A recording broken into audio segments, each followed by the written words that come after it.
DES bekerja dengan mengenkripsi data dalam bentuk blok berurutan 64 bit. Artinya data yang lebih panjang akan dibagi menjadi beberapa blok sebelum diproses.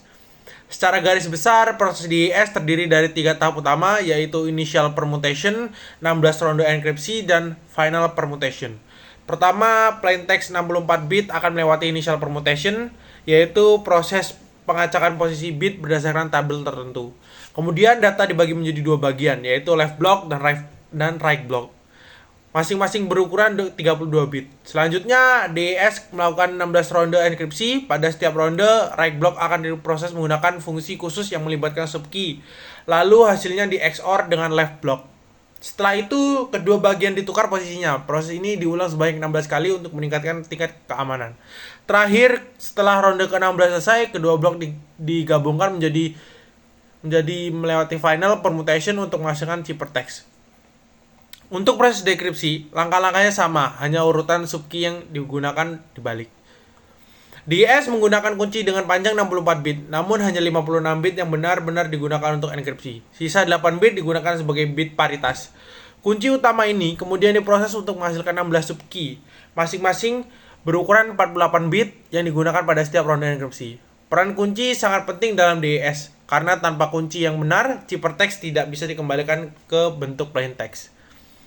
Pada awal penggunaannya, DES dianggap cukup aman, namun dengan perkembangan kemampuan komputasi, panjang kunci 656 bit menjadi terlalu pendek. DES rentan terhadap serangan brute force, di mana penyerang mencoba kemungkinan kunci hingga menemukan yang benar. Karena alasan tersebut, DES kini sudah tidak direkomendasikan untuk sistem keamanan modern yang digantikan oleh algoritma yang lebih kuat seperti AES. Penerapan DES di dunia nyata. DES pernah digunakan secara luas dalam sistem perbankan, kartu ATM, dan komunikasi pemerintah. Kelebihan dari DES ini adalah strukturnya yang sederhana dan cepat untuk diimplementasikan. Namun, kelemahannya terletak pada tingkat keamanan yang sudah tidak lagi memadai. Meski demikian, DES masih sering dipelajari sebagai dasar untuk memahami konsep enkripsi blok dan algoritma kriptografi simetris. Sebagai kesimpulan, DES adalah algoritma enkripsi simetris yang bekerja dengan blok data 64 bit dan menggunakan 16 ronde enkripsi untuk mengamankan informasi. Walaupun saat ini sudah tidak digunakan dalam sistem modern, DES tetap memiliki peran penting dalam sejarah perkembangan kriptografi.